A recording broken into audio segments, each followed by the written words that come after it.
I love diagonal lines. They're really a lot of fun to work with. And diagonal lines can add movement, interest, and vitality. This is a photograph I took in art school. I went to the San Francisco Art Institute, same time Annie Leibovitz was there. We did a lot of photographs like this. And this particular one was a car. I'm taking it from an overpass. And you can see there's blur in the car, so I used a relatively slow shutter speed. But what really gives it that feeling of motion is the diagonal lines add to that. They just kind of give it, like, again, I mentioned we have this two-dimensional subject of photography, but how can we use these tools to kind of broaden that so it gets a bit more three-dimensional, which is going to give it more pop. Here's another really great example from Bob Holmes. The women walking, 4 of them walking on this diagonal walkway, adds to the feeling of motion, doesn't it? Don't you kind of get the feeling like it's not just a static shot, that there's some movement going on here? And here's another example. This was penguins in South Africa. And again, they're on a boardwalk, so you get that feeling like they're moving, right? And of course, they have their little feet up in the air, so you kind of wonder when that foot's going to come down.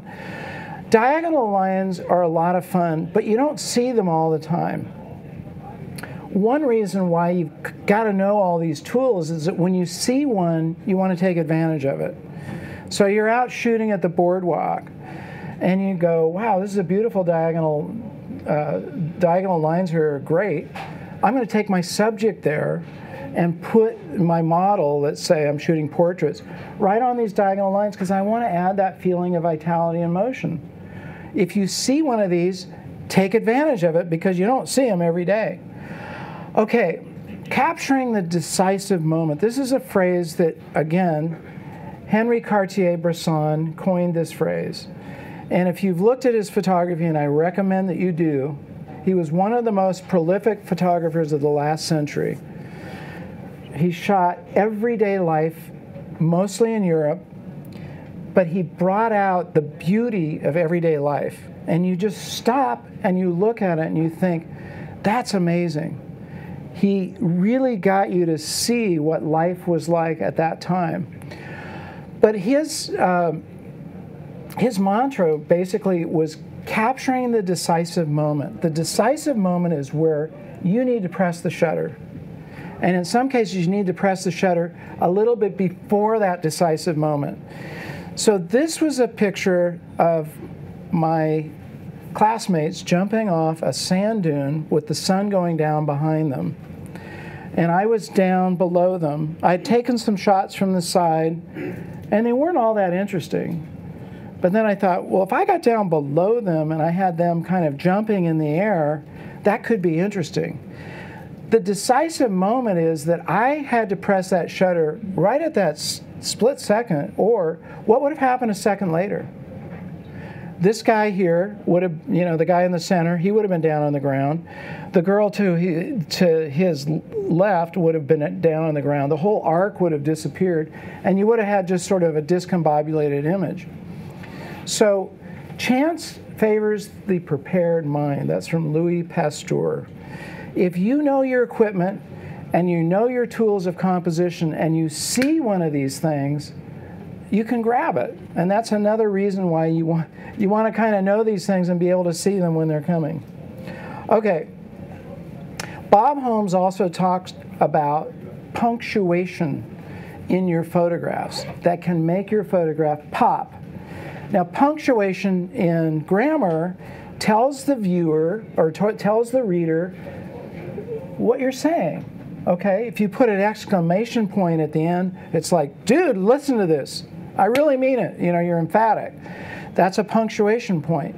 In this case, you can have visual punctuation. And this is a lighthouse in Spain. The light in the lighthouse adds a punctuation point. It sort of says, this is kind of the key part of this composition. I want your eyes to go here. But there's other interesting stuff going on here. But this is kind of the main point of this. And if you find punctuation points, definitely take advantage of them because they're fun and they can add a lot of vitality, a lot of interest to your photographs.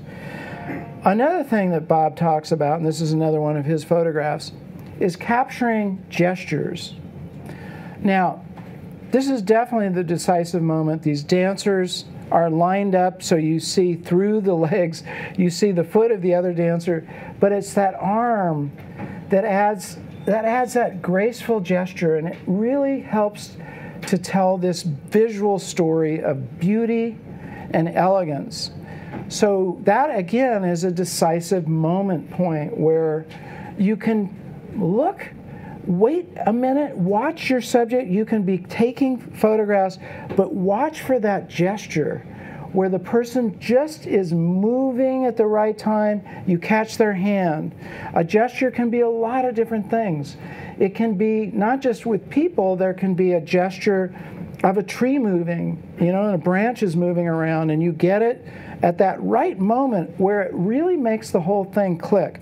But if you're aware of these things, again, you can find them, you can do a little process of going out and looking for them, but you'll know them when you see them. Okay, angles are like an author's choice of words. Camera angles can control your audience's attention and get them to see what you want them to see, or emphasize what you want to emphasize, or de-emphasize things. And I'll give you some examples of using angles.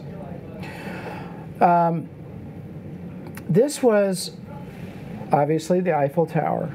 Now, one problem going out and photographing, I bet everybody in the room has had this, you go to an iconic place and you take a photograph that looks just like a postcard. Anybody besides me ever done that? And you go, what was the point of that? I could have just bought a postcard. I didn't have to fly to Paris, spend all that money, take my camera out, and come back with a postcard. I probably could have bought one online for, you know, $2 or something. So how do you, when you go to an iconic place, how do you get the photograph to be something different? So it's your own interpretation and your own story. Well, one way to do that is to change up the angles. And in this case, I found an angle of the Eiffel Tower and, you know, turned my camera up, like I was telling you, and also put it at an angle. Kind of did two things. And this photograph, by the way, as a color print, was pretty blah. But when I went back to it and I reprocessed it, there's a little funny story I have to tell you about why I used this photograph in my book. So I reprocessed it as a black and white. I had another photograph of the Eiffel Tower at night, and the Eiffel Tower is all lit up. Well, I don't know, this is a little known fact, but that is copyrighted by the city of Paris at night. If you take a photograph with those lights on there, they have a copyright, a trademark on it. You have to get their permission to publish it. Isn't that amazing? So I thought, I'm not going to go through that whole rigmarole. So I just took a daytime example of the Eiffel Tower instead. Okay. Viewpoint is how you see your subject, and you can change your viewpoint by a couple of different ways. So this is 3 of my boys riding one small bicycle together. And you know, the viewpoint here, I could have stood way back, you know, and they're kind of small in the frame, and the trees would have been still and whatnot, and, you know, held the camera still. But instead of that, I got close to them, and then I moved as they were moving. So that gave the kind of the viewpoint of what they were seeing, and the trees are blurry because that's how they saw it. I got down a little bit, and then I moved the camera with them and made sure that I tried to kind of pan as they're moving, you know, so they weren't blurry.